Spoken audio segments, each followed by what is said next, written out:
Há um tremor sob nossos pés que não é medido por sismógrafos.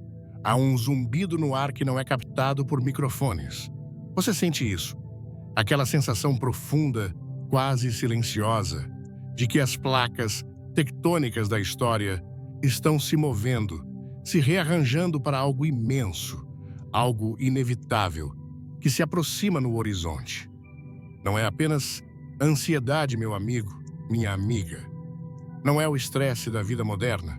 É um pressentimento espiritual, uma inquietação na alma coletiva da humanidade, um sinal de que o mundo como o conhecemos está em um ponto de inflexão. Vivemos em uma era de ruído constante. Nossas mentes são bombardeadas por notificações manchetes, opiniões, entretenimento infinito. Ligamos a televisão e vemos o caos em uma parte do mundo. Um segundo depois, nosso celular nos mostra uma dança viral. Rolamos por notícias de colapsos econômicos, crises políticas e tensões crescentes entre nações, e então somos distraídos por uma propaganda, por uma mensagem de um amigo, por mais um produto que promete preencher um vazio que nem sabíamos que tínhamos. Esse barulho todo não é acidental. Ele serve a um propósito anestesiar. Ele nos impede de ouvir o outro som, o som mais baixo, mais profundo, o som do trovão distante. É como se a humanidade estivesse em uma festa barulhenta dentro de uma casa com a música alta, as luzes piscando, todos dançando, rindo distraídos. Enquanto lá fora, no horizonte, as nuvens de uma tempestade sem precedentes se avolumam. O vento começa a uivar e os primeiros relâmpagos cortam o céu escuro. A maioria das pessoas dentro da casa não percebe nada. Estão ocupadas demais, confortáveis demais, anestesiadas demais. Mas aqueles que se aproximam da janela, aqueles que pausam por um instante e ousam olhar para fora, esses veem. Eles sentem o chão vibrar levemente. Eles ouvem, por baixo da música, o rugido crescente da tempestade. E eles sabem, no fundo de suas almas, que a festa está prestes a acabar. O que estamos testemunhando não é apenas uma série de crises isoladas. Não é apenas política. Não é apenas economia. É um alinhamento. Um padrão que foi descrito há 2000 anos com uma precisão assustadora. Quando os discípulos perguntaram a Jesus quais seriam os sinais do fim, ele não lhes deu uma data. Ele lhes deu uma atmosfera. Ele lhes deu a sensação do tempo. Ele disse: ouvireis falar de guerras e rumores de guerras. Nação se levantará contra nação e reino contra reino. Haverá fomes e terremotos em vários lugares. Mateus 6:7. Por séculos, as pessoas leram isso e viram eventos locais.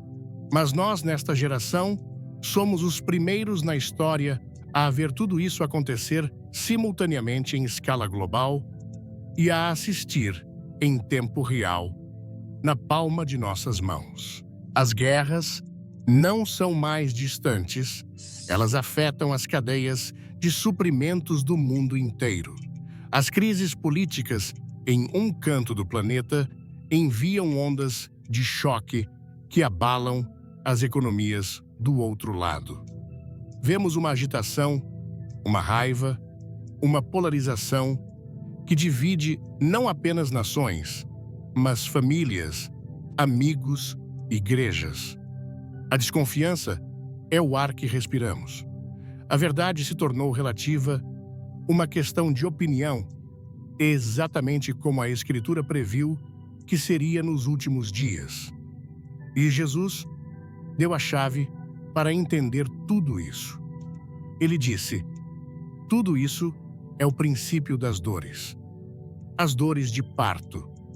Pense nessa imagem poderosa. Uma mulher em trabalho de parto não sente uma dor única e final. Ela sente contrações. Elas começam espaçadas e mais fracas. Com o tempo, elas se tornam mais frequentes, mais intensas, mais fortes. Cada contração abala todo o seu ser. É exatamente isso que estamos vivendo. As crises globais, pandemias, guerras, colapsos financeiros, desastres naturais, agitação social, são as contrações da história. Elas estão vindo mais rápido, mais fortes e afetando o mundo inteiro. E o que as dores de parto anunciam? Anunciam que algo está para nascer. O caos que vemos não é o mundo se desfazendo aleatoriamente. É o mundo caindo no lugar. As peças de um antigo quebra-cabeça profético estão se encaixando uma por uma diante de nossos olhos. O grande erro que podemos cometer é pensar que tudo isso é obra do acaso ou apenas o resultado de más decisões humanas. Por trás das cortinas da história humana, há uma mão soberana. Deus não está surpreso. Ele não está nervoso no seu trono. O que para nós é notícia de última hora, para ele é um roteiro milenar se cumprindo. Ele está permitindo que os reinos dos homens tremam para que o seu reino inabalável seja revelado. Ele está permitindo que as falsas seguranças deste mundo, dinheiro, poder, tecnologia, mostrem sua total incapacidade de salvar para que a humanidade possa, talvez, olhar para cima. O som do trovão distante não é um som de aniquilação sem propósito. É o som dos passos do rei se aproximando. É um chamado ao despertar. Um chamado para sair do barulho da festa e olhar pela janela. Um chamado para entender que este não é tempo de indiferença, não é tempo para um cristianismo morno e confortável. A história está acelerando em direção ao seu clímax. E no centro dessa tempestade que se forma, Deus está prestes a mover uma de suas peças mais inesperadas no tabuleiro. Uma figura que irá acelerar ainda mais essa divisão, forçando cada pessoa a escolher de que lado realmente está. A pergunta que ecoa nesta noite não é se a tempestade virá. Ela já está aqui. A pergunta é: você está preparado para ela antes de mergulharmos fundo neste padrão divino? Um convite rápido. Se você sente que estamos vivendo em tempos proféticos, comente com a palavra desperto. E se você está aqui buscando respostas, mesmo que ainda não tenha certeza de tudo, simplesmente deixe o seu like para fortalecer esta mensagem e fazê-la chegar a mais pessoas que precisam ouvir. E fique até o final. A forma como tudo isso se conecta ao nosso presente pode mudar a sua perspectiva para sempre. Diante daquela tempestade que se forma no horizonte, a primeira reação da mente humana, da nossa lógica limitada, é procurar por um herói. Buscamos um líder piedoso, um homem de oração, alguém com uma moral irrepreensível para nos guiar. Olhamos para a história e esperamos que Deus levante um Davi, um Moisés, um Elias. E quando, em vez disso, o palco mundial é dominado por vozes dissonantes, por figuras turbulentas, por personalidades que parecem ser o oposto de tudo o que consideramos santo, a confusão se instala. O crente sincero se pergunta: como pode ser? Onde está Deus em meio a tudo isso? Por que ele permitiria que uma pessoa assim, com um caráter tão falho, com uma retórica tão divisiva, ganhasse tanto poder e influência? Essa pergunta, meu amigo, minha amiga, nasce de uma profunda incompreensão sobre como Deus opera na história.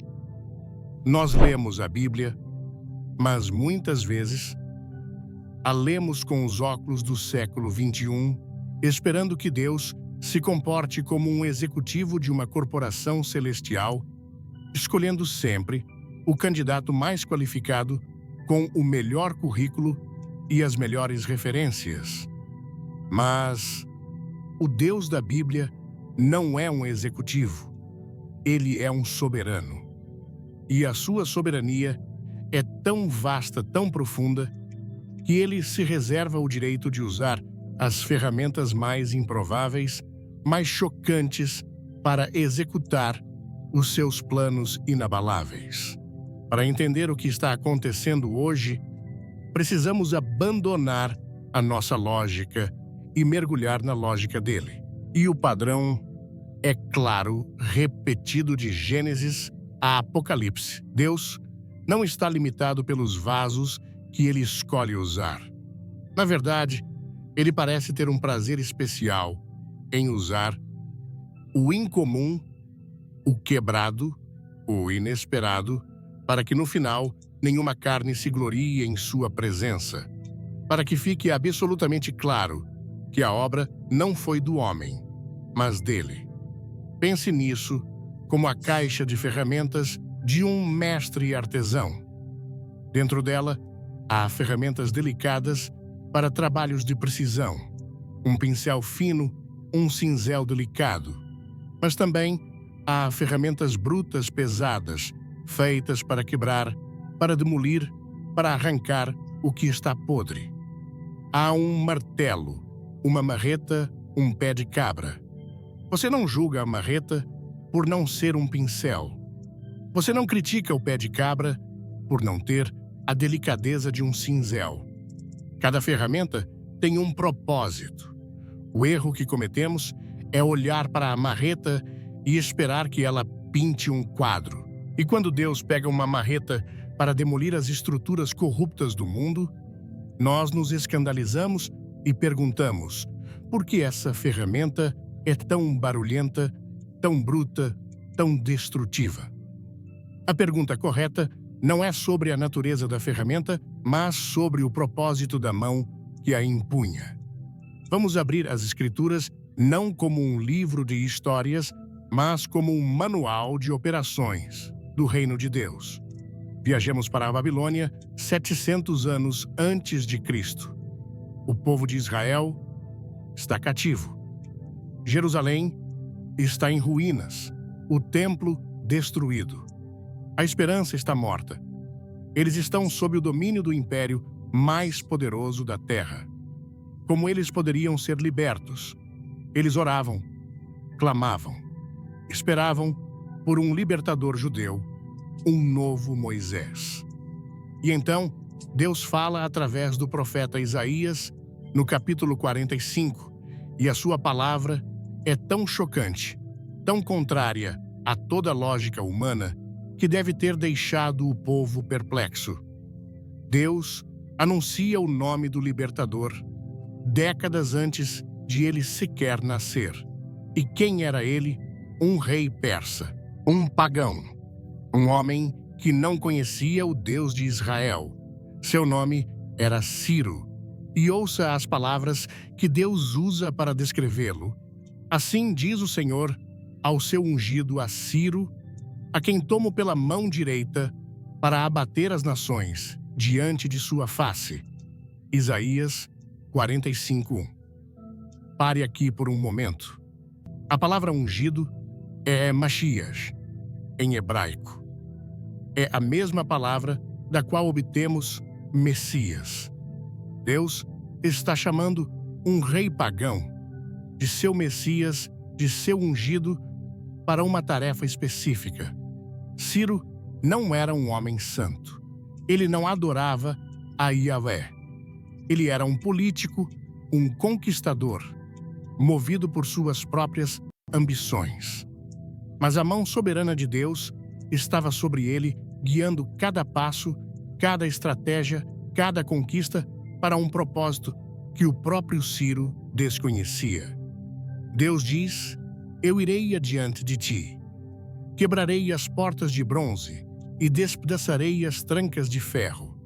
Dar-te-ei os tesouros escondidos, para que saibas que eu sou o Senhor, o Deus de Israel, que te chama pelo teu nome. Por amor do meu servo Jacó e de Israel, meu eleito, eu te chamei pelo teu nome, pus o teu sobrenome, ainda que não me conhecesses. Isaías 45, 2, 4. Você consegue entender a magnitude disso? Deus usou um homem de fora, um outsider, um pagão, e o ungiu com poder e autoridade para cumprir uma promessa feita ao seu povo. Por quê? Para que o mundo inteiro soubesse que a salvação de Israel não veio de sua própria força nem da bondade de Ciro, mas unicamente do poder soberano do Deus que chama à existência coisas que não existem. Este é o padrão divino. Não é uma exceção, é a regra. Deus usa o incomum para realizar o impossível, para que a glória seja somente dele. Mas o padrão não para em Ciro. Vamos olhar para outra figura ainda mais brutal, ainda mais aterrorizante, Nabucodonosor, o rei da Babilônia. O próprio homem que destruiu Jerusalém, que queimou o templo, que levou o povo para o cativeiro. Ele era um tirano, um megalomaníaco, um homem de crueldade indizível. E como Deus se refere a ele através do profeta Jeremias, Deus choca novamente seus ouvintes. Ele diz: eis que mandarei buscar a Nabucodonosor, rei da Babilônia, meu servo. Jeremias 25, 9. Meu servo. A mesma palavra usada para descrever Moisés, Davi e os profetas. Deus pegou o maior inimigo de Israel, o destruidor, a marreta mais pesada de sua caixa de ferramentas, e o chamou de meu servo. Por quê? Porque Nabucodonosor era o instrumento do juízo de Deus. O povo de Israel havia se afundado na idolatria, na injustiça, na apostasia. Deus enviou profeta após profeta, advertindo, chamando ao arrependimento. Mas eles não ouviram. Seus corações se endureceram. Então, Deus usou uma força externa, uma força pagã e brutal, para executar a sua disciplina. A disciplina de Deus nunca é para aniquilar, mas para purificar. O cativeiro na Babilônia foi um fogo refinador. Foi ali que o povo de Israel foi curado de sua idolatria para sempre. A mão que permitiu a destruição era a mesma mão que planejava a restauração. Nabucodonosor, em sua arrogância, pensava que estava construindo seu próprio império. Mas, na verdade, ele era apenas um peão no tabuleiro do Rei do Universo, um servo cumprindo uma tarefa que ele mesmo não compreendia. Deus usou a sua fúria para disciplinar a sua força, para quebrar o orgulho. E, no final, usou a sua humilhação quando ele foi reduzido a comer grama, como um animal, para ensinar uma lição a todos os impérios da terra que o céu governa. Este padrão se repete vez após vez. Pense no faraó do Egito, em Romanos 9, o apóstolo Paulo, explicando a soberania de Deus, cita as Escrituras, pois a Escritura diz ao faraó: para isto mesmo te levantei, para em ti mostrar o meu poder e para que o meu nome seja anunciado em toda a terra. Romanos 9, 17. Deus não apenas permitiu a teimosia do faraó, ele a usou. Ele levantou aquele líder de coração duro para ser a tela escura sobre a qual ele pintaria a sua glória e o seu poder de libertação de forma espetacular. O propósito de Deus era maior do que a vontade do faraó. E se pensamos que Deus só usa figuras de fora, olhemos para dentro. Olhemos para Sansão, escolhido desde o ventre consagrado como nazireu, dotado de uma força sobrenatural. Ele deveria ser o libertador de Israel, mas sua vida foi um desastre moral. Ele era guiado por suas paixões, pela luxúria, pelo orgulho, pela vingança. Ele quebrou todos os votos que fez. Ele era a imagem de um líder falho, impulsivo e carnal. E mesmo assim, em cada passo de sua jornada trágica, a Bíblia repete a frase: o Espírito do Senhor se apossou dele. Mesmo em sua fraqueza, em seus erros, em sua desobediência, Deus estava usando sua força para fustigar os inimigos de Israel. E no seu ato final de sacrifício, cego e humilhado, ele cumpriu o propósito para o qual nasceu. Deus usou um homem quebrado, um herói trágico, para realizar a sua vontade. Pensemos em Raabe, uma prostituta em Jericó, uma mulher que vivia à margem da sociedade em uma cidade condenada à destruição. Pela lógica humana, ela seria a última pessoa a ser usada por Deus. Mas foi ela, com sua fé surpreendente, que escondeu os espias e se tornou uma peça-chave na conquista da terra prometida. E sua recompensa, ela não foi apenas salva, ela foi enxertada na linhagem do Messias. Ela, a prostituta pagã, está listada na genealogia de Jesus Cristo. Por quê? Para nos ensinar que Deus não olha para o nosso passado, para o nosso rótulo, para a nossa posição social. Ele olha para o coração, que mesmo em meio à escuridão, se vira para ele em fé. O que todas essas histórias nos ensinam? Elas nos ensinam um princípio fundamental e desconcertante. A soberania de Deus não se encaixa em nossas caixinhas teológicas. Os caminhos dele não são os nossos caminhos. Ele usará quem ele quiser, como ele quiser, quando ele quiser, para cumprir os seus propósitos eternos. Ele usará a fé de uma prostituta, a força de um homem carnal, a ambição de um rei pagão e a crueldade de um tirano. Ele usa tanto o bisturi quanto a marreta. Ele usa tanto o cordeiro quanto o leão. Ele não precisa da nossa aprovação nem da nossa compreensão. O trabalho dele é governar a história. O nosso trabalho é confiar nele mesmo quando não entendemos os seus métodos. Portanto, quando olhamos para o palco mundial hoje e vemos uma figura que não se encaixa, um líder que abala as estruturas, que fala de forma bruta, que é acusado de imoralidade e orgulho, que divide opiniões de forma violenta, qual deve ser a nossa reação? O instinto humano é escolher um lado. Ou o defendemos cegamente ou o atacamos implacavelmente.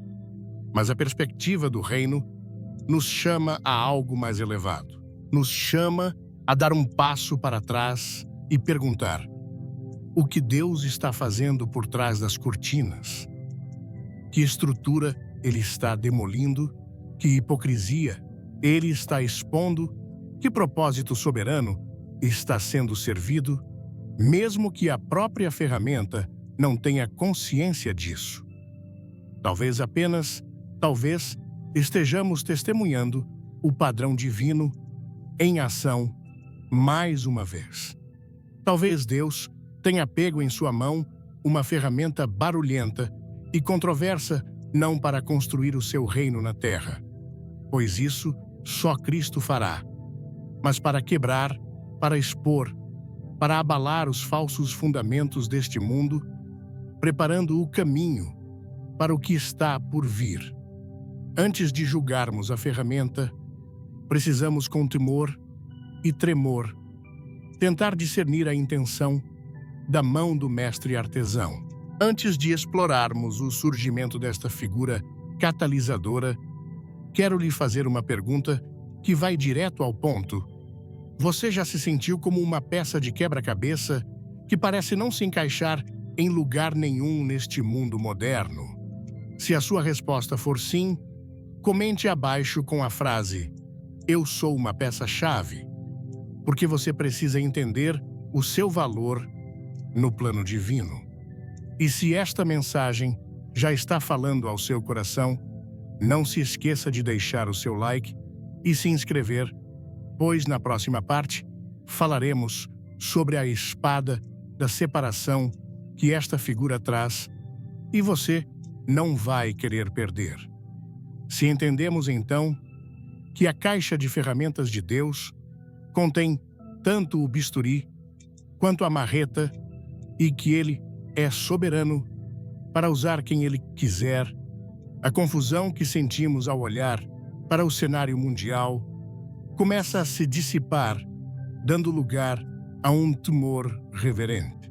Deixamos de ser meros espectadores de um noticiário caótico e nos tornamos estudantes da profecia, observando a mão do mestre artesão, movendo as peças em um tabuleiro global. E é nesse ponto, meu amigo, minha amiga, depois de estabelecer esse padrão divino, que nos deparamos com o fenômeno que marca a nossa geração. No meio da apatia de um mundo anestesiado, no silêncio de uma igreja muitas vezes complacente e no discurso polido e ensaiado de uma classe política que parecia toda igual, surge no palco mundial uma figura que ninguém, absolutamente ninguém esperava. Não falo de um político comum. Falo de um evento, uma força da natureza, um catalisador. Ele não surge dos corredores do poder tradicional. Ele não fala a linguagem da diplomacia. Ele não segue as regras do jogo que foram cuidadosamente estabelecidas por décadas. Sua comunicação é direta, sem filtros, quebrando a barreira entre o líder e o povo, passando por cima das instituições midiáticas que antes detinham o monopólio da narrativa. Para milhões de pessoas que se sentiam invisíveis, silenciadas e desprezadas por uma elite cultural e política, a sua voz soa como um trovão de validação. Eles não o veem como um político. Eles o veem como a sua voz, o seu campeão, o homem que finalmente teve a coragem de dizer em público aquilo que eles só ousavam sussurrar em particular. Para outros, sua voz é estridente, arrogante e perigosa. Suas palavras soam como unhas, arranhando um quadro negro, como um insulto a tudo o que consideram decente e progressista. E aqui está a chave para entendermos o seu papel profético. Ele não gera concordância ou discordância. Ele gera devoção apaixonada ou ódio visceral. Com ele, o meio-termo desaparece. A neutralidade se torna impossível. Você é forçado a se posicionar. Sua simples presença no cenário mundial age como um reagente químico derramado sobre uma sociedade que se iludia com uma falsa unidade. Pense em um copo d'água que parece limpo e puro, mas, no fundo, há sedimentos e impurezas que se assentaram com o tempo. Enquanto ninguém mexe no copo, a água parece cristalina. Mas então, alguém agita esse copo com força. E toda a sujeira que estava escondida sobe à superfície, turvando a água, revelando o que sempre esteve ali. Este homem é o agitador. Ele não cria a divisão. Ele a revela. Ele não inventa a raiva, a desconfiança, o ressentimento e a hipocrisia. Ele os força a vir à tona para que todos vejam. Ele é o catalisador.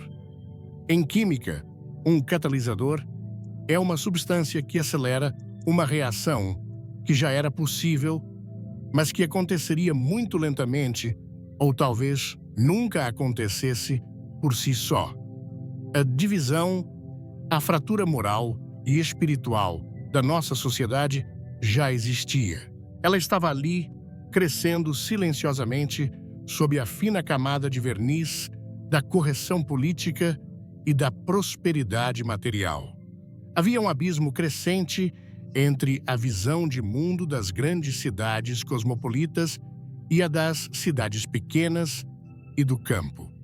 Havia uma raiva contida no coração de milhões de trabalhadores que viram seus empregos desaparecerem e seus valores serem ridicularizados.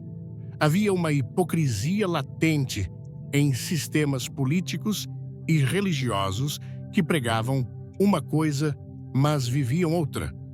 Tudo isso era o material inflamável espalhado pelo chão da nossa civilização. Faltava apenas a faísca.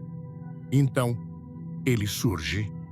E com suas palavras, suas ações, seu estilo de confronto, ele se torna a faísca que incendeia tudo, acelerando a reação em uma velocidade vertiginosa. A explosão de polarização que vemos hoje não foi criada por ele, foi catalisada por ele. Agora, vamos conectar isso a uma das profecias mais impressionantes da Bíblia. No livro de Daniel, capítulo 2, o rei Nabucodonosor tem um sonho com uma estátua imensa. A cabeça era de ouro, o peito e os braços de prata, o ventre e as coxas de bronze, as pernas de ferro. Daniel interpreta o sonho, revelando que cada metal representava um império mundial que se levantaria Babilônia, Medo-Pérsia, Grécia e Roma. Mas é a parte final da estátua que deve nos arrepiar, pois ela descreve o tempo em que vivemos. A estátua termina com os pés e eles são feitos de uma mistura estranha, ferro e barro. Daniel interpreta, e quanto ao que viste dos pés e dos dedos em parte de barro de oleiro e em parte de ferro, isso será um reino dividido. E como os dedos dos pés eram em parte de ferro e em parte de barro, assim, por uma parte, o reino será forte e por outra será frágil. Quanto ao que viste do ferro, misturado com barro de oleiro, misturar-se-ão com semente humana, mas não se ligarão um ao outro, assim como o ferro não se mistura com o barro. Daniel 2, 41, 43. Por décadas, estudiosos da profecia olharam para essa imagem e tentaram entender o que seria esse império final, dividido e frágil. Uma mistura de força e fraqueza, uma tentativa de união que está destinada ao fracasso, porque o ferro não se mistura com o barro. Meu amigo, minha amiga, nós estamos vivendo nos dias dos pés de ferro e barro. O ferro representa a estrutura do sistema global. São as superestruturas, as alianças internacionais, os bancos mundiais as corporações multinacionais, a elite de Davos, a mentalidade globalista que busca apagar fronteiras, culturas e identidades, em nome de um governo unificado e de um mercado único. Parece forte e poderoso, inquebrável como o ferro. É o sistema que dita as regras, que controla a narrativa, que define o que é aceitável e o que é o barro. O barro é a humanidade em sua forma mais fundamental. É o povo, é o desejo por identidade, por soberania, por pertencer a uma nação, a uma cultura, a uma família. É o nacionalismo, é o orgulho de sua própria bandeira. É o trabalhador comum, que sente que essa elite de ferro não o representa e está destruindo seu modo de vida. O barro é frágil, moldável, mas é real, é orgânico. E a profecia de Daniel diz que nos últimos dias haveria uma tentativa de fundir à força o ferro e o barro. Uma tentativa de criar um sistema globalista ferro sobre as fundações do nacionalismo e da identidade popular barro. E a palavra de Deus declara: mas não se ligarão um ao outro. A mistura é instável. A fundação é rachada. E o que a figura catalisadora faz, ele é a força que bate com um martelo nos pés da estátua, expondo a rachadura para que todos vejam.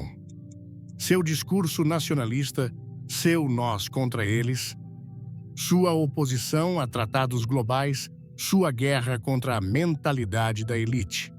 Tudo isso é uma manifestação da luta entre o ferro e o barro. Ele se torna o campeão do barro. Ele dá voz à fragilidade, à frustração e à força do povo que se recusa a ser amalgamado pela estrutura de ferro. Ele personifica a resistência do barro contra a imposição do ferro. E ao fazer isso, ele abala toda a estrutura. Ele expõe a fraqueza fundamental do sistema mundial moderno. A ilusão de uma unidade global harmoniosa é quebrada e a realidade de um mundo irreconciliavelmente dividido se torna a manchete de todos os jornais. Isso é profundamente espiritual. Por trás da política, há uma guerra de cosmovisões. O sistema globalista, em sua essência, busca criar um reino do homem sem Deus. Uma nova Torre de Babel, construída com a arrogância da tecnologia e da engenharia social. É um sistema que, inevitavelmente, se torna hostil à fé bíblica, que declara que há um só rei e que o seu reino não é deste mundo. A ascensão do nacionalismo personificada por essa figura catalisadora age como um freio, um obstáculo a essa agenda. Não porque o nacionalismo seja inerentemente divino, pois ele pode se tornar idolatria tão facilmente quanto o globalismo, mas porque a divisão e a soberania das nações são, neste momento da história, um obstáculo ao surgimento do sistema final e unificado que a Bíblia chama de Babilônia. Então, quando vemos este homem desafiando a ordem mundial, não estamos vendo apenas um drama político. Estamos vendo a profecia de Daniel 2 se desenrolar em alta definição. Estamos testemunhando a prova viva de que o ferro e o barro não se misturam. Sua presença no palco mundial é um sintoma, não a doença. A doença é a condição fraturada da humanidade, a rebelião inerente no coração do homem, a luta entre o reino dos homens e o reino de Deus. Ele é apenas o instrumento que Deus, em sua soberania misteriosa, está usando para expor essa fratura, para acelerar a separação, para deixar claro que os fundamentos deste mundo são feitos de uma mistura instável, pronta para ruir. E quando uma estrutura está prestes a ruir, a primeira coisa que você ouve são os estalos, as rachaduras se tornando visíveis. Este homem é o som de uma estrutura global começando a estalar. Ele é a prova de que estamos, de fato, vivendo no fim dos dias. Antes de entrarmos nesta separação inevitável, quero que você faça uma declaração de fé nos comentários, não para mim, mas para si mesmo e para o céu. Escreva: minha lealdade é ao Rei. Não a um homem, não a um sistema, mas ao Rei Jesus. E se você está pronto para entender a separação dolorosa que talvez já esteja acontecendo dentro da sua própria família e da sua igreja, clique no like e se prepare, porque a palavra de Deus vai iluminar essa escuridão. Se o surgimento dessa figura catalisadora é o som da estrutura global começando a estalar, então, o efeito que ele tem sobre cada um de nós, sobre nossos relacionamentos e, mais crucialmente, sobre a igreja, é o som de uma espada sendo desembainhada. Uma espada que não é feita de aço, que não corta a carne, mas que penetra muito mais fundo. É uma espada espiritual que divide a alma e o espírito, as juntas e as medulas, e expõe os pensamentos e intenções do coração. Pois a verdade é que o grande abalo sísmico que vemos no cenário geopolítico é apenas um reflexo pálido do terremoto que está acontecendo dentro dos corações humanos. A divisão externa que nos assusta é apenas a manifestação de uma separação interna que já estava em andamento há muito tempo. Por séculos, o mundo cristão se acostumou com uma versão editada de Jesus. Um Jesus gentil, amável, que anda por campos floridos, que abençoa a todos e nunca ofende ninguém. Um Jesus que é essencialmente um terapeuta celestial, cuja principal função é nos fazer sentir bem. E amamos esse Jesus porque ele não nos confronta. Ele não exige nada de nós. Ele se encaixa perfeitamente em nossa vida confortável. Mas em um dos momentos mais chocantes dos evangelhos, o verdadeiro Jesus se levanta e diz algo que despedaça essa imagem. Em Mateus, capítulo 10, versículo 34, ele declara com uma autoridade que deve ter feito seus discípulos tremerem: não penseis que vim trazer paz à terra, não vim trazer paz, mas espada. Imagine o impacto dessas palavras. Ele, o príncipe da paz, o Cordeiro de Deus, diz que não veio trazer paz, mas uma espada. Que tipo de paz ele se recusa a trazer? A paz falsa.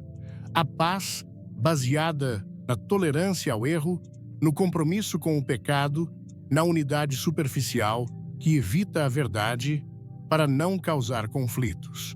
Essa é a paz do mundo. É a paz de um cemitério onde todos jazem em silêncio, mas não há vida. A paz que Jesus traz é radicalmente diferente. É uma paz que só vem depois da verdade. E a verdade, por sua própria natureza, é uma espada.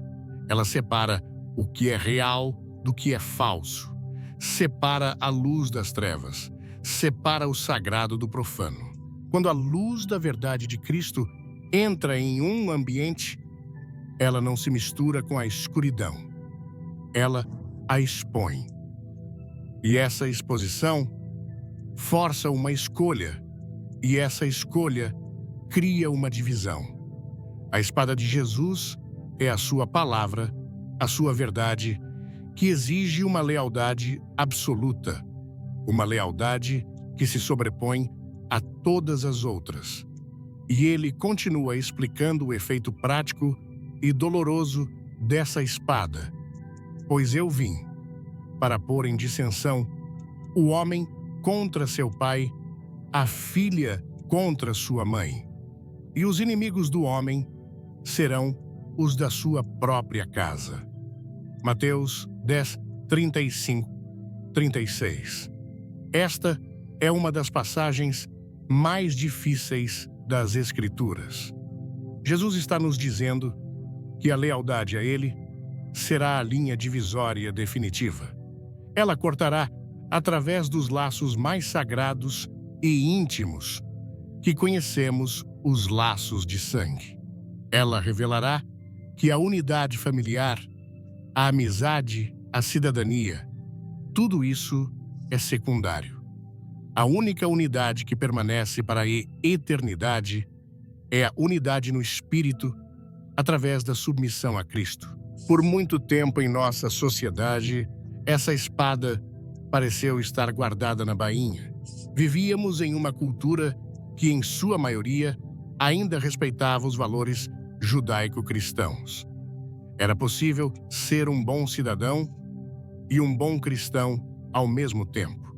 As lealdades não entravam em conflito direto.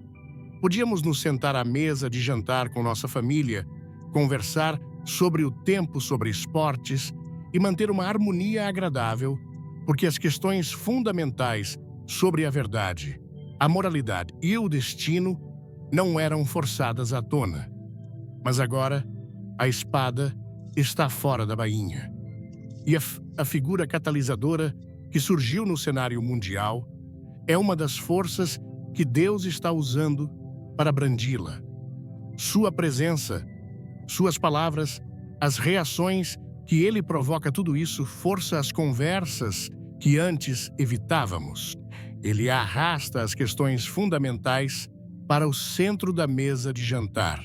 De repente você descobre que aquele seu parente amável tem uma visão de mundo tão radicalmente oposta à sua que parece que vocês vivem em planetas diferentes. Aquela amizade de infância, construída sobre memórias e risadas, de repente, se torna tensa, frágil, porque a lealdade política, que é apenas um sintoma de uma lealdade espiritual mais profunda, criou um abismo entre vocês. O verniz da unidade fraternal racha e o que é revelado por baixo é uma divisão de cosmovisão tão profunda que o amor e o respeito se tornam um esforço consciente em vez de um sentimento natural. As palavras de Jesus se tornam a nossa realidade diária. Os inimigos, ou no mínimo, os adversários mais ferrenhos, são aqueles que amamos, os da nossa própria casa. Mas o lugar onde esta espada corta mais fundo, de forma mais trágica e mais necessária, é dentro da própria igreja. Por décadas, a igreja no mundo ocidental tem sofrido de uma crise de identidade. Ela tentou ser muitas coisas para muitas pessoas. E a presença dessa figura catalisadora age como um raio-x, revelando a verdadeira condição do corpo de Cristo. E o que vemos é uma fratura exposta. A espada da separação está agindo e está dividindo a igreja visível em pelo menos 3 grupos distintos. Primeiro, há a igreja do compromisso cultural. É a igreja que anseia desesperadamente por ser relevante e aceita pelo mundo. Ela olha para as tendências culturais, para os movimentos sociais, para a academia, para a mídia e ajusta sua teologia para se encaixar. Ela troca a autoridade da Escritura pela autoridade da justiça social do mundo. Para esta igreja, A figura catalisadora é um anátema. Ele representa tudo o que ela despreza: o nacionalismo, a linguagem ofensiva, a oposição às agendas progressistas. E para provar sua virtude ao mundo, esta igreja se torna uma das vozes mais altas em sua condenação. Ela usa seus púlpitos para pregar contra ele, não porque ele viola um princípio bíblico claro, mas porque ele viola o evangelho da inclusão e da tolerância secular. Ao fazer isso, esta igreja revela que seu medo maior não é o de ofender a Deus, mas o de ser vista como retrógrada ou fundamentalista pela cultura dominante. A espada o separa, revelando que sua lealdade final não é ao Cristo da Bíblia, mas ao espírito desta era. No outro extremo, há a igreja da idolatria política. É a igreja que, cansada de perder a guerra cultural, vê nesta figura catalisadora não um instrumento, mas um salvador. Ela o enxerga como o Ciro moderno, o campeão enviado por Deus para resgatar a nação e restaurar os valores cristãos. E em sua ânsia por poder e influência política, ela comete um erro fatal. Ela envolve a cruz com a bandeira da nação. Ela confunde o reino de Deus com um partido político. O púlpito se torna uma plataforma de campanha. O louvor é sutilmente substituído por slogans patrióticos. A esperança na volta de Cristo é trocada pela esperança na próxima vitória eleitoral. Esta igreja não percebe que, ao fazer isso, está caindo na armadilha mais antiga de Satanás. O inimigo adora quando a igreja troca o poder sobrenatural do Espírito Santo, que transforma corações, pelo poder terreno da política, que apenas rearranja as cadeiras no convés de um navio que está afundando.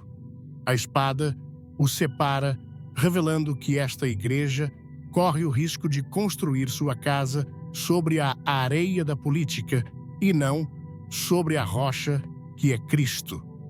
Mas entre esses dois extremos, a espada revela um terceiro grupo. É a igreja do remanescente. Este grupo é frequentemente o mais silencioso, mas o mais discernidor. O remanescente não é enganado. Ele não se curva nem à idolatria da cultura, nem à idolatria da política. Ele olha para a figura catalisadora e não vê nenhum demônio a ser exorcizado, nenhum Messias a ser adorado. Ele vê um sinal dos tempos. Ele vê uma ferramenta na mão de um Deus soberano.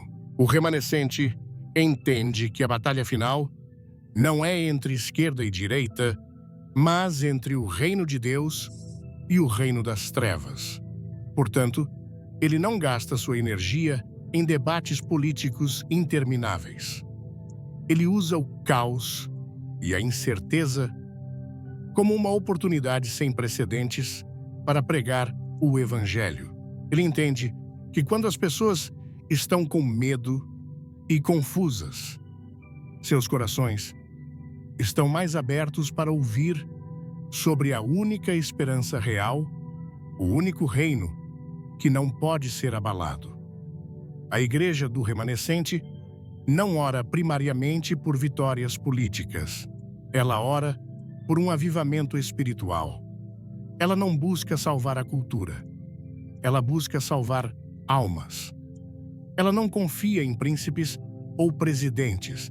Sua confiança está unicamente no Rei dos Reis.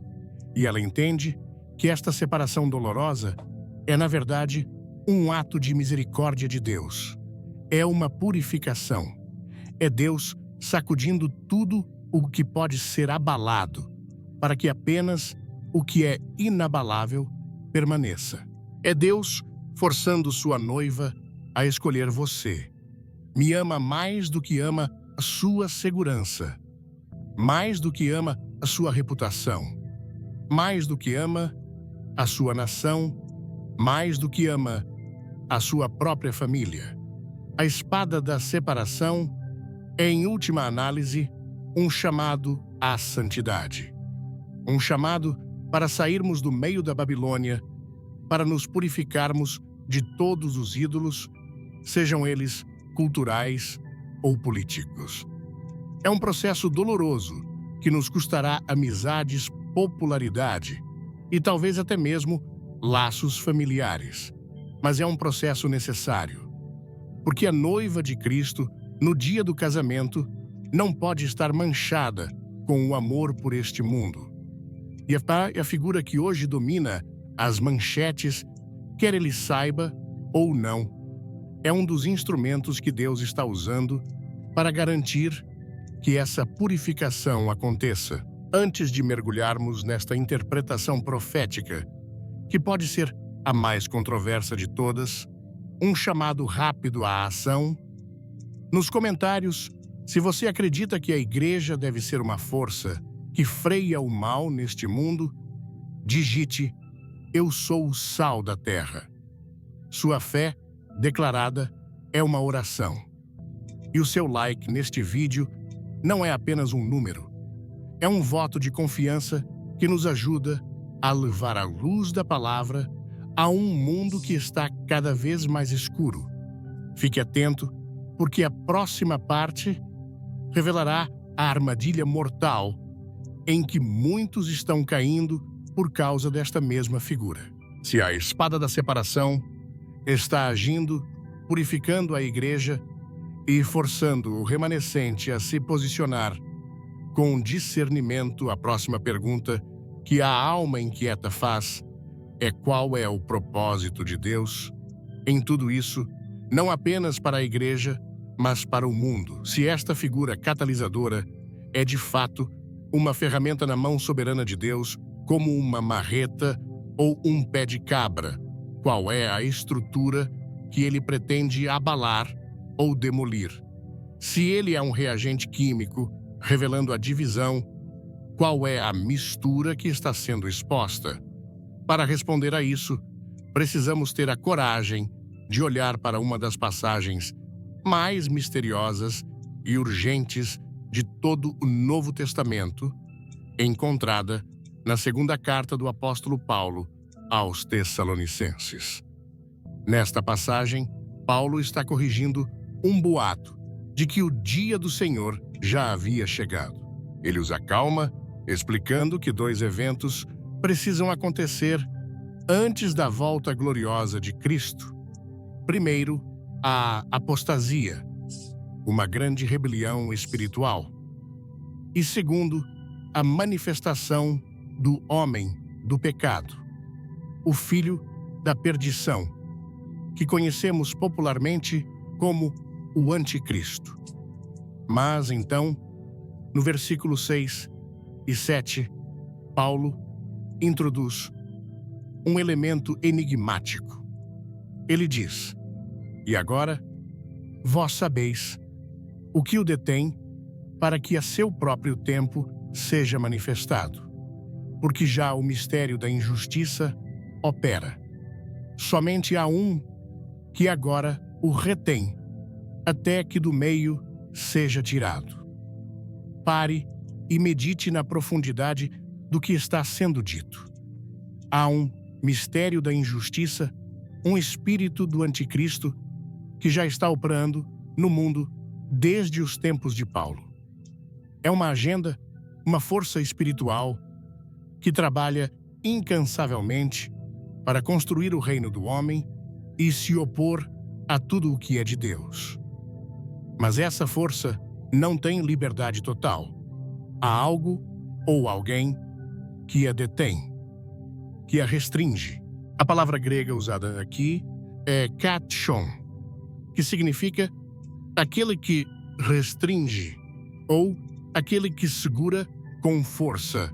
Há um freio, uma barreira, uma força de restrição que impede que o mal absoluto assuma o controle total do planeta e que o anticristo final seja revelado.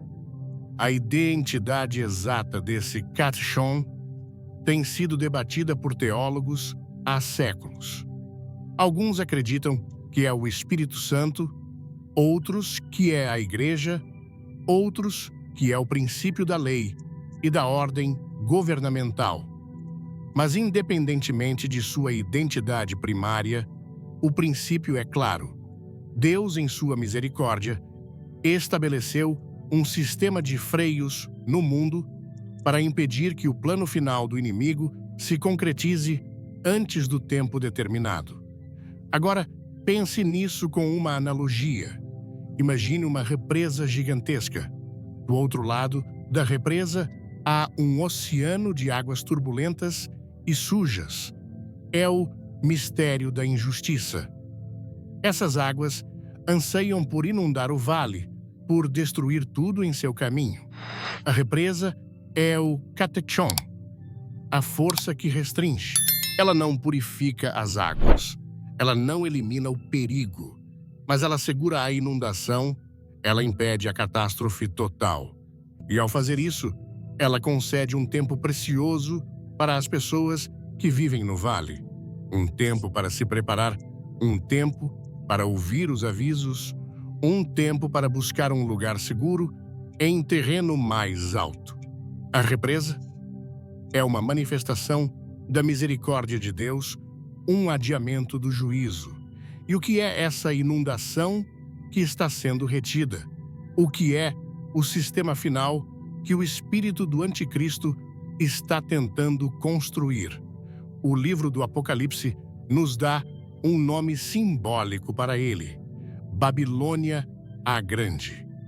Em Apocalipse 17, 18, João descreve essa Babilônia não como uma cidade literal de tijolos no Iraque, mas como um sistema global, uma civilização mundial que domina a Terra nos últimos dias. É importante entender as características dessa Babilônia, porque ela é o sistema que está sendo construído ao nosso redor neste exato momento. Primeiro, a Babilônia é um sistema econômico global.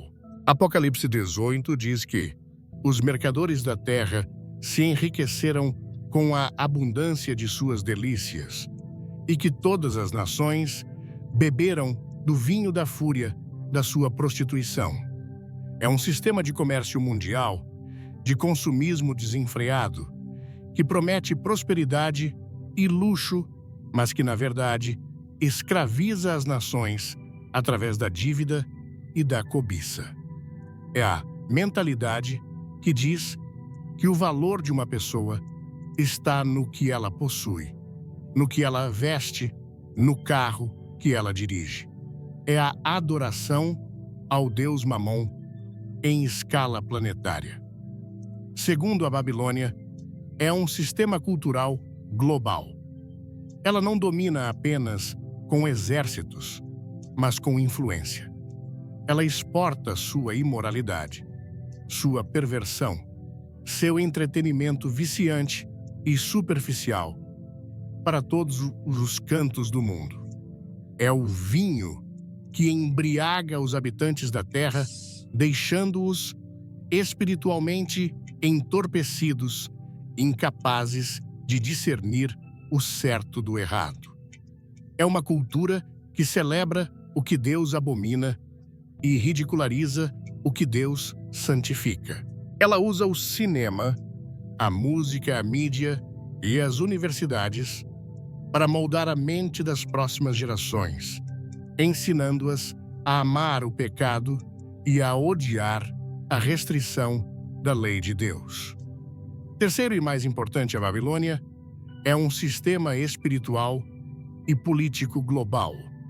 Em sua essência, ela é a culminação do projeto que começou na Torre de Babel, a tentativa do homem de criar uma utopia na Terra sem Deus. É o espírito do globalismo que busca apagar as fronteiras, diluir as identidades nacionais e culturais e unificar a humanidade sob um único governo, uma única economia e, finalmente, uma única religião mundial. Uma religião onde o homem é o seu próprio Deus. É um sistema que se apresenta como progressista, tolerante e iluminado, mas que é fundamentalmente hostil ao senhorio exclusivo de Jesus Cristo. Pois para que a Babilônia prospere, a verdade de que Jesus é o único caminho para Deus deve ser silenciada e rotulada como discurso de ódio.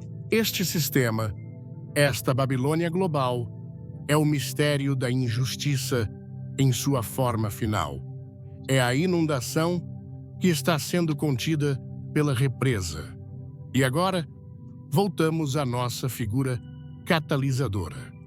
Poderia ser que o papel profético deste homem, em sua oposição feroz ao globalismo, em seu discurso nacionalista, em seu ataque constante às instituições internacionais, seja o de atuar como uma das principais forças de restrição, um freio humano, na construção acelerada da Babilônia global. Pense nisso, todo o seu projeto político é um ataque direto aos pilares da Babilônia. Enquanto o sistema babilônico trabalha para apagar fronteiras, ele trabalha para construir muros e fortalecer a soberania nacional. Enquanto o sistema busca acordos comerciais globais que entrelaçam as nações em uma teia de interdependência, ele os rasga e promove acordos bilaterais, enfraquecendo a estrutura de poder centralizada. Enquanto a Babilônia usa a mídia e as instituições internacionais como seus porta-vozes, ele as ataca abertamente, chamando-as de inimigas do povo e expondo suas agendas, o que semeia a desconfiança e enfraquece sua autoridade. Ele é a antítese do líder globalista polido e diplomático. Ele é uma pedra na engrenagem da máquina babilônica. Ele é uma força de caos em uma agenda que requer ordem e conformidade para ter sucesso. Seria possível, então, que Deus, em sua soberania misteriosa, tenha levantado este homem precisamente para esta hora, não para salvar a nação, mas para atuar como um freio. Não para estabelecer o reino de Deus, mas para retardar o avanço do reino do homem, sua própria personalidade, sua combatividade, sua recusa em recuar, seu prazer em perturbar o status quo, o torna a ferramenta perfeita para essa tarefa. Um líder mais moderado seria engolido pelo sistema, mas ele, com seu estilo de marreta, se choca contra a estrutura, causando rachaduras e atrasos. Ele não está purificando as águas da inundação. Ele não está consertando a moralidade do mundo, mas ele pode estar reforçando a represa por um tempo. E qual seria o propósito de Deus em retardar o avanço da Babilônia? A resposta é uma só misericórdia. O tempo que um freio como este pode comprar não é para que a igreja se acomode e desfrute de um falso senso de segurança. É um tempo de oportunidade. É uma janela de graça estendida. É mais tempo para que o evangelho seja pregado até os confins da terra. É mais tempo para que os santos sejam purificados e preparados. É mais tempo para que aqueles que estão dormindo dentro da igreja possam despertar. É mais tempo para que mais almas sejam resgatadas de dentro do sistema babilônico, antes que o juízo final caia sobre ele, como descrito em Apocalipse 18, com a ordem celestial. Sai dela, povo meu, para que não sejas participante dos seus pecados e para que não incorras nas suas pragas.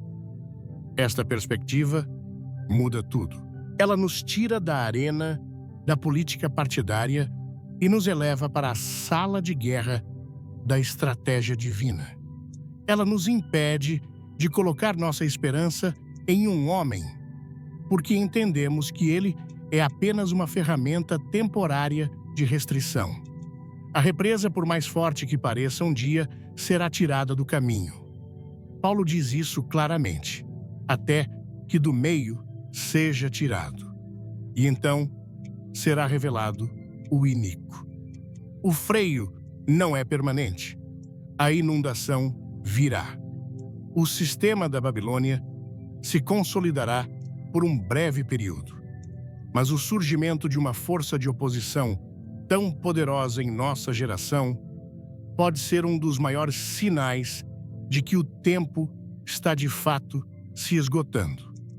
E, ao mesmo tempo, um dos maiores sinais da misericórdia de um Deus que, antes de permitir o juízo, providencia uma última e poderosa chamada ao arrependimento e concede ao seu povo um pouco mais de tempo para completar a sua missão. A questão, portanto, não é se gostamos ou não da ferramenta, mas se estamos usando sabiamente o tempo que a sua ação controversa pode estar nos concedendo.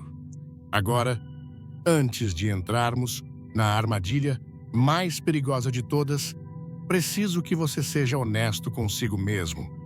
Se em algum momento sua esperança pela nação ou pelo mundo esteve mais focada em um líder humano do que em Jesus Cristo, escreva nos comentários como um ato de arrependimento e realinhamento.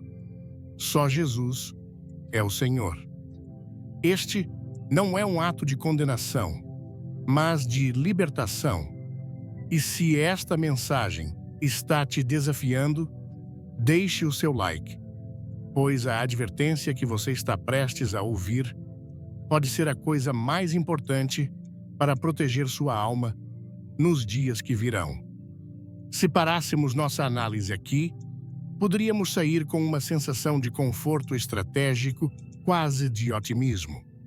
Poderíamos pensar: então é isso, entendi. Este homem é o freio de Deus, a marreta que impede a construção da Babilônia global. Nosso papel, então, é apoiá-lo, defendê-lo e garantir que ele permaneça no poder para que a represa continue firme. E é exatamente neste ponto, meu amigo, minha amiga, que o caminho se bifurca. E um dos caminhos, embora pareça pavimentado com boas intenções, com patriotismo e até com fervor religioso, leva diretamente a uma das armadilhas mais sutis e devastadoras dos últimos dias, a idolatria política. Aqui reside o paradoxo da soberania de Deus e da estratégia do inimigo. O mesmo instrumento que Deus pode estar usando como um freio para um propósito, Satanás pode estar usando como uma isca para outro. O inimigo das nossas almas é um mestre estrategista. Ele sabe que não pode impedir o plano final de Deus, mas ele pode, e tenta desesperadamente, enganar, desviar e neutralizar o povo de Deus durante o processo. Se ele não pode destruir a represa, ele tentará fazer com que os guardiões da represa se apaixonem pela estrutura de concreto, em vez de se concentrarem no terreno mais alto para onde devem levar as pessoas. E a distração magistral que ele está usando em nossa geração é fazer com que a igreja, especialmente a igreja do remanescente, tire os olhos do Rei Eterno e os fixe em um salvador político temporário. Vamos ser brutalmente honestos. O maior perigo espiritual para um crente hoje não é necessariamente a agenda progressista que ataca a fé abertamente. Esse inimigo é visível, claro, fácil de identificar. Lutamos contra ele de frente. Não o perigo mais letal é o inimigo que se parece com um amigo. É a tentação que se veste com as roupas da nossa própria cosmovisão. É o engano que sussurra em nosso ouvido exatamente aquilo que queremos ouvir. E para milhões de cristãos conservadores, cansados de ver seus valores sendo pisoteados, de serem chamados de retrógrados e intolerantes, a ascensão desta figura catalisadora soou como a cavalaria chegando no último minuto para salvar o dia. Ele falava a língua deles. Ele lutava contra os inimigos deles. Ele parecia ser a resposta às suas orações. E nesse sentimento de alívio e validação, a linha entre apreciação e adoração começou a se tornar perigosamente tênue. A gratidão por um líder que defende certas pautas bíblicas, como a proteção da vida e a liberdade religiosa, é justa e correta. Mas quando essa gratidão se transforma em uma lealdade inquestionável, quando começamos a defender suas falhas de caráter, a justificar seus pecados, a ignorar sua arrogância, porque ele está do nosso lado, cruzamos uma linha perigosa. Passamos do discernimento para a idolatria. Começamos a acreditar que a esperança para a nossa nação não reside no arrependimento do povo e em um avivamento do Espírito Santo, mas na permanência de um homem no poder. A idolatria, em sua essência, é colocar qualquer coisa ou qualquer pessoa no lugar que pertence somente a Deus. É dar a uma criatura a glória, a confiança e a dependência que são devidas unicamente ao Criador. E a idolatria política é particularmente sedutora, porque ela se disfarça de prudência e responsabilidade cívica. Temos que escolher o menor dos males, dizemos.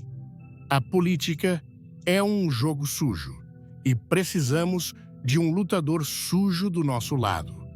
Argumentamos. E embora possa haver um grão de verdade estratégica nisso, o que não percebemos é o que isso está fazendo com a nossa alma. A cada desculpa que damos por um comportamento não cristão, uma pequena parte de nossa sensibilidade espiritual morre. A cada vez que colocamos nossa esperança em um decreto presidencial, em vez de um decreto celestial, nossa fé se enfraquece. A cada vez que nosso fervor em uma campanha política supera nosso fervor pela grande comissão, perdemos o nosso propósito.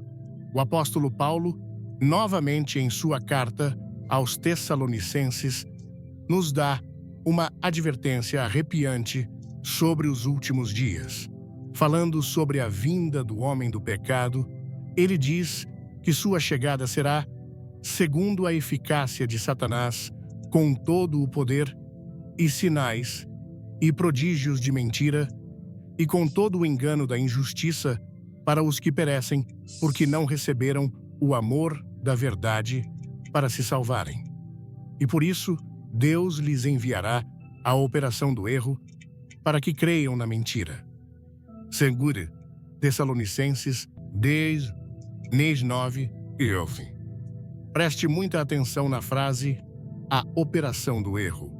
É um engano tão poderoso, tão convincente, que até mesmo pessoas religiosas podem cair nele. E qual é a raiz desse engano? Paulo diz: porque não receberam o amor da verdade.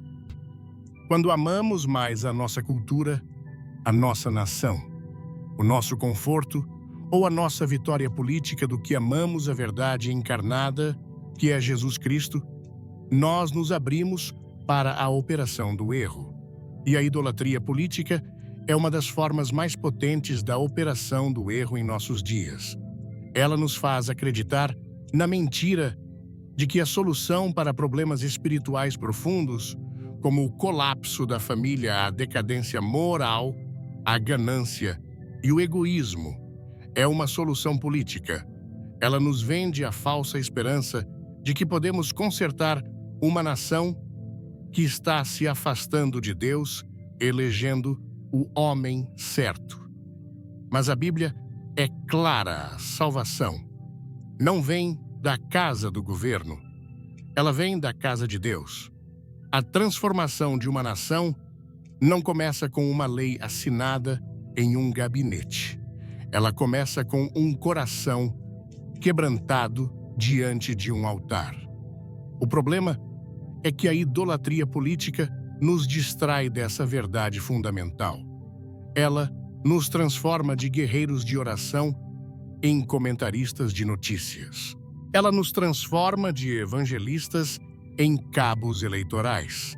Ela nos convence a lutar com as armas do mundo: raiva, sarcasmo, desdém, propaganda, e a nos esquecermos de que as nossas armas são espirituais, poderosas em Deus para destruir fortalezas.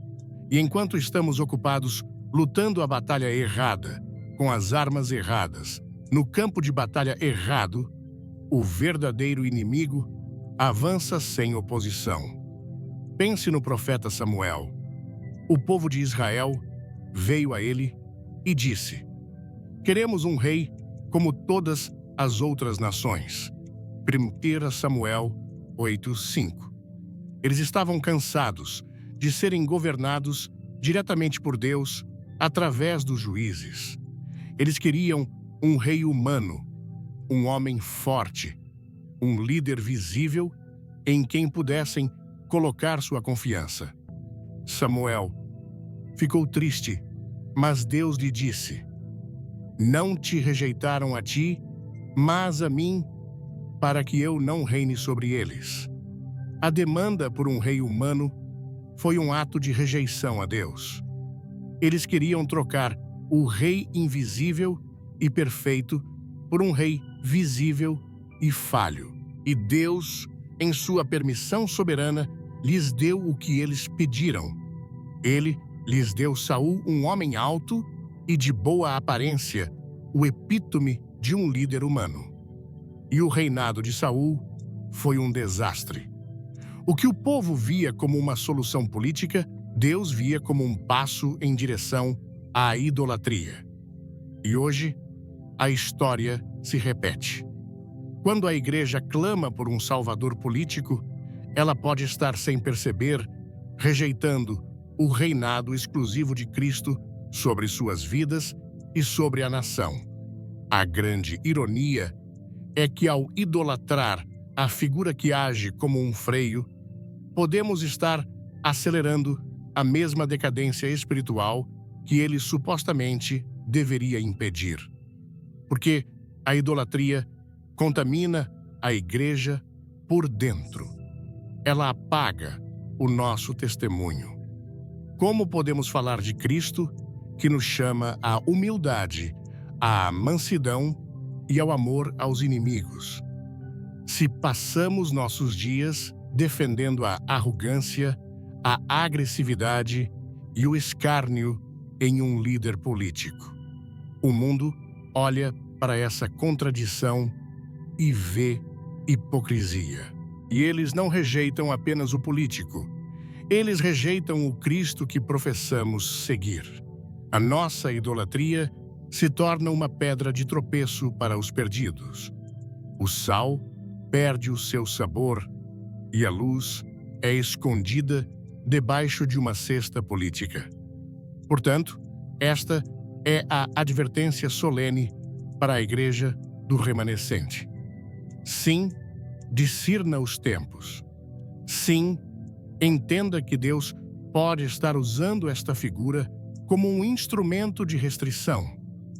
Agradeça a Deus por qualquer adiamento do juízo e por qualquer porta que se mantenha aberta para o Evangelho. Mas, pelo amor de sua alma, não se apaixone pela ferramenta. Não coloque sua esperança na marreta. Não construa seu acampamento ao redor da represa. Lembre-se, a marreta é descartável. A represa é temporária. Um dia, Deus a colocará de lado e permitirá que o próximo estágio de seu plano profético se desenrole. E se a sua fé estiver ancorada naquele homem, naquele movimento, naquele partido político, sua fé desmoronará junto com ele. A nossa fé precisa estar ancorada na rocha dos séculos, que é Cristo. A nossa esperança não pode ser em quem se senta na casa do governo, mas em quem se senta no trono do universo. A nossa lealdade primária não é a uma bandeira terrestre, mas à bandeira ensanguentada da cruz. O chamado para nós nesta hora não é para sermos mais politicamente astutos, é para sermos mais espiritualmente puros, é para nos arrependermos de toda idolatria, de toda confiança no braço de carne. É para voltarmos ao nosso primeiro amor, a nos apaixonarmos novamente por Jesus. Porque somente uma igreja pura, apaixonada e totalmente dependente de Cristo pode ser a luz que o mundo desesperadamente precisa ver na escuridão que se aprofunda. A maior tragédia não seria a Babilônia global tomar o poder. Seria a igreja perder sua alma no processo de tentar impedi-la por meios carnais. Estamos chegando ao clímax da nossa jornada e antes de focarmos no único reino que jamais será abalado, quero que você faça algo profético. Vá até a seção de comentários e escreva em letras maiúsculas: venha o teu reino. Que cada comentário seja como uma oração subindo aos céus, apressando a vinda do nosso Rei. E se esta mensagem tem sido um farol para você em meio à confusão, deixe o seu like como um sinal de que a sua esperança não está neste mundo. Fique comigo até o fim, pois a conclusão amarrará tudo isso com um chamado que você não pode ignorar. Se a idolatria política é a armadilha mortal que ameaça desviar e contaminar até mesmo os escolhidos, então, qual é o antídoto, qual é a âncora que pode manter a nossa alma firme em meio às ondas furiosas da política e da profecia? Se não devemos fixar nossos olhos no salvador político temporário, para onde devemos olhar? Depois da advertência, vem o chamado. E o chamado que ecoa através dos séculos, desde os profetas do Antigo Testamento até os apóstolos do Novo, é um chamado para levantar os olhos, para desviar o nosso olhar do chão movediço dos reinos humanos e fixá-lo na rocha inabalável do reino de Deus. O antídoto para a idolatria de um rei terreno é a adoração ao Rei do Universo. Imagine por um momento que você está em um barco pequeno no meio de um oceano tempestuoso. Ondas gigantescas, do tamanho de montanhas, se levantam por todos os lados. Cada onda tem um nome: crise econômica, guerra cultural, colapso político, pandemia. O vento uiva a chuva, é torrencial. Seu pequeno barco é jogado de um lado para o outro. É aterrorizante. O instinto natural é focar nas ondas. Você mede o tamanho delas, tenta prever de onde a próxima virá, gasta toda a sua energia tentando manobrar o barco para sobreviver a cada impacto. E quanto mais você foca nas ondas, mais medo, você sente mais desesperado. Você fica porque você sabe que é apenas uma questão de tempo até que uma delas maior e mais forte engula sua embarcação. A idolatria política é isso, é focar toda a nossa atenção, toda a nossa esperança e todo o nosso medo nas ondas dos acontecimentos mundiais, acreditando que se conseguirmos colocar o capitão certo no leme do nosso pequeno barco, de alguma forma, sobreviveremos à tempestade. Mas a fé bíblica nos chama a fazer algo radicalmente diferente. Em meio à mesma tempestade, ela nos chama a desviar os olhos das ondas e a olhar para o horizonte. E lá, rompendo através das nuvens escuras, vemos algo. Não é um barco maior, não é um porto seguro, é um farol, uma torre de luz construída sobre uma rocha maciça que as ondas não podem mover. A luz é constante, firme e inabalável. Ela não para a tempestade. Ela não acalma as ondas. Mas ela nos dá um ponto de referência. Ela nos dá uma direção. Ela nos dá a promessa de que, se mantivermos nossos olhos fixos nela e continuarmos remando em sua direção, atravessaremos a tempestade e chegaremos a um lugar seguro.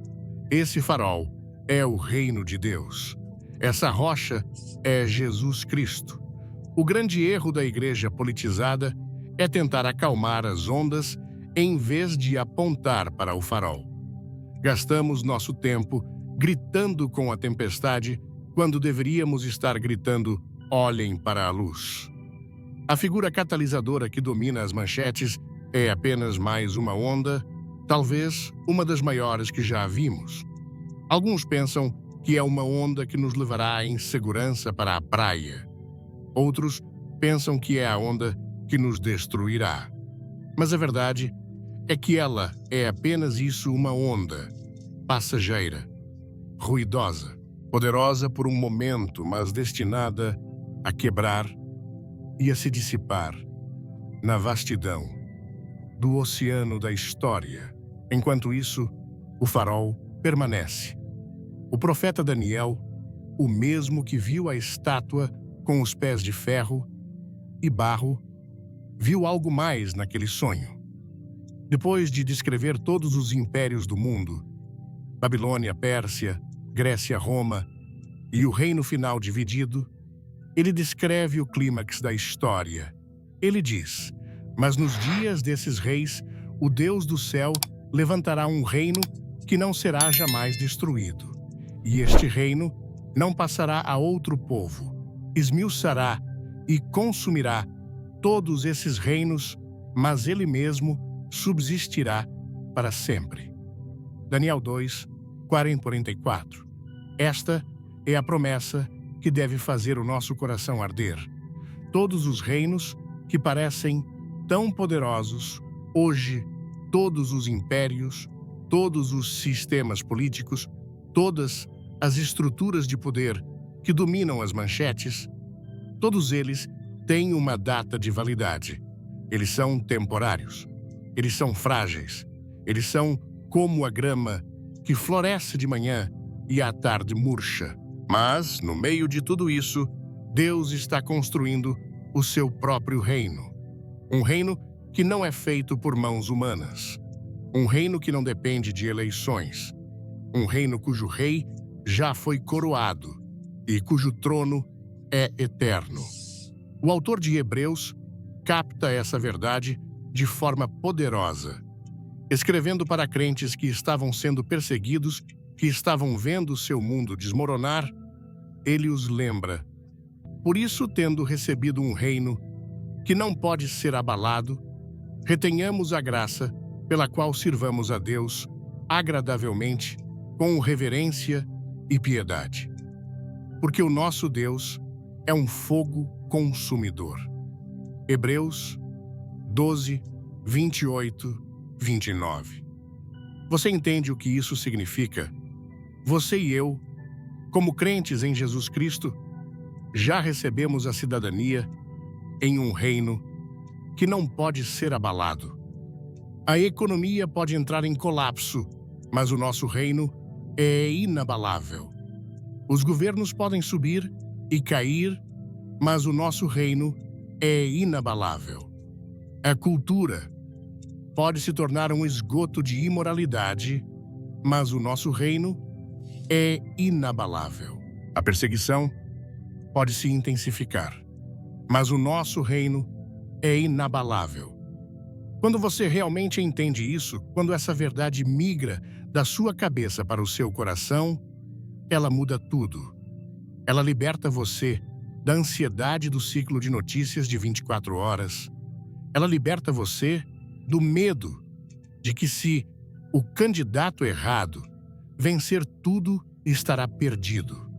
Ela liberta você da falsa esperança de que, se o candidato certo vencer o paraíso, será restaurado. Porque você percebe que a verdadeira batalha não está acontecendo nos palácios presidenciais. A verdadeira ação está no avanço invisível, mas imparável, do reino de Deus. E como é esse reino? Jesus disse: "O meu reino não é deste mundo." João 18:36. Isso significa que ele opera com um conjunto de valores e princípios totalmente diferente. O reino do mundo valoriza o poder, a força, o orgulho, a autopromoção. O reino de Deus valoriza a servidão, a humildade, o sacrifício, o amor. O reino do mundo é construído sobre a competição. O reino de Deus é construído sobre a cooperação no corpo de Cristo. O reino do mundo busca a glória para o homem. O reino de Deus busca a glória somente para Deus. É por isso que a idolatria política é tão perigosa. Ela tenta fundir dois sistemas que são fundamentalmente incompatíveis. É como tentar misturar óleo e água.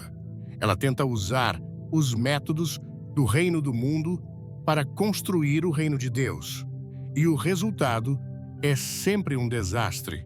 O resultado é uma igreja que se parece mais com um comitê de ação política do que com a noiva de Cristo. Uma igreja que sabe como protestar, mas esqueceu como orar. Uma igreja que sabe como fazer lobby, mas esqueceu como amar seus inimigos. Uma igreja que ganha influência política, mas perde sua autoridade espiritual. O chamado para o remanescente, portanto, é um chamado a uma lealdade radical e exclusiva ao verdadeiro Rei. Os impérios sobem e caem. Líderes vêm e vão, suas vozes ecoando por um momento antes de serem silenciadas pelo pó da história. As manchetes de hoje, que parecem tão urgentes, serão esquecidas amanhã. Mas há um trono que jamais será vago. Há um rei cujo nome está acima de todo nome. Há um governo cuja expansão e paz não terão fim. E o nome dele é Jesus. Os sinais dos tempos, incluindo o surgimento de figuras catalisadoras como a que estamos discutindo, não nos são dados para que possamos nos tornar melhores analistas políticos. Eles nos são dados para que possamos nos tornar adoradores mais puros. Eles não existem para nos fazer escolher um lado no jogo humano. Eles existem para nos fazer olhar para cima, para nos lembrar que o nosso Rei está voltando. Cada manchete caótica, cada crise que abala o mundo, não deve ser um motivo de medo, mas um motivo de esperança, um lembrete que nos faz sussurrar: Maranata, ora vem Senhor Jesus. Esta perspectiva não nos torna passivos. Pelo contrário, ela nos energiza para a verdadeira missão. Porque entendemos que o tempo é curto, nos dedicamos com mais urgência ao que realmente importa, à grande comissão.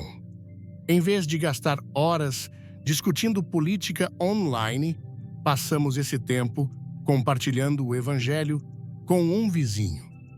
Em vez de colocar nossa energia em campanhas, colocamos nossa energia em discipular a próxima geração. Em vez de lutar por um poder temporário neste mundo, nos ajoelhamos para acessar o poder eterno que vem do céu. Nós nos tornamos embaixadores de um reino vindouro, vivendo como estrangeiros e peregrinos nesta terra, mostrando ao mundo um tipo diferente de governo. O governo do amor e da graça de Deus em nossos próprios corações e comunidades. Então, sim, observe a onda. Entenda seu poder e seu propósito momentâneo, mas não fixe seus olhos nela. Não coloque sua esperança nela. Levante os olhos para o farol. Firme sua alma na rocha. Lembre-se de que você é cidadão de um reino que não pode ser abalado. E viva cada dia com a expectativa alegre e confiante do retorno do único e verdadeiro Rei, aquele que no final fará novas todas as coisas e cujo reino, de fato, não terá fim. Essa é a única esperança que não desaponta. Essa é a única verdade que nos libertará do medo e da idolatria desta era. Chegamos ao final da nossa jornada, mas é aqui que a sua jornada realmente começa. Se esta mensagem inteira acendeu uma chama em você, se ela o despertou para a urgência da hora em que vivemos, eu o convido a fazer a declaração final mais importante nos comentários. Não é sobre política, é sobre a eternidade. Escreva: eu escolho Jesus. Que o céu registre a sua decisão hoje. E se você foi tocado, transformado ou desafiado por esta palavra, seu like e sua inscrição não são apenas para nos ajudar, eles são o seu amém. A sua forma de dizer que você se junta a este remanescente que está despertando ao redor do mundo. Percorremos um longo caminho juntos. Ouvimos o som do trovão distante, reconhecendo a aceleração dos tempos proféticos. Vimos o padrão divino de Deus usando ferramentas improváveis, marretas e pés de cabra para cumprir seus planos soberanos. Identificamos o surgimento de uma figura catalisadora que não cria, mas revela a profunda divisão de nossa era, como o choque entre o ferro e o barro. Entendemos como sua presença brande a espada da separação, purificando a igreja e forçando cada um de nós a se posicionar. Exploramos a possibilidade de que ele atue como um freio na Babilônia global, uma demonstração da misericórdia de Deus que nos concede mais tempo. Advertimos solenemente contra uma armadilha mortal da idolatria política, a distração magistral do inimigo. E, finalmente, levantamos nossos olhos das ondas tempestuosas deste mundo para fixá-los no farol inabalável do reino eterno de nosso verdadeiro Rei. E agora, depois de tudo isso, o foco da câmera celestial se afasta do cenário mundial, dos líderes, dos movimentos das profecias e se aproxima lentamente até focar em um único ponto: em você, sentado aí, ouvindo esta mensagem. Porque, no final das contas, a pergunta mais importante, a única pergunta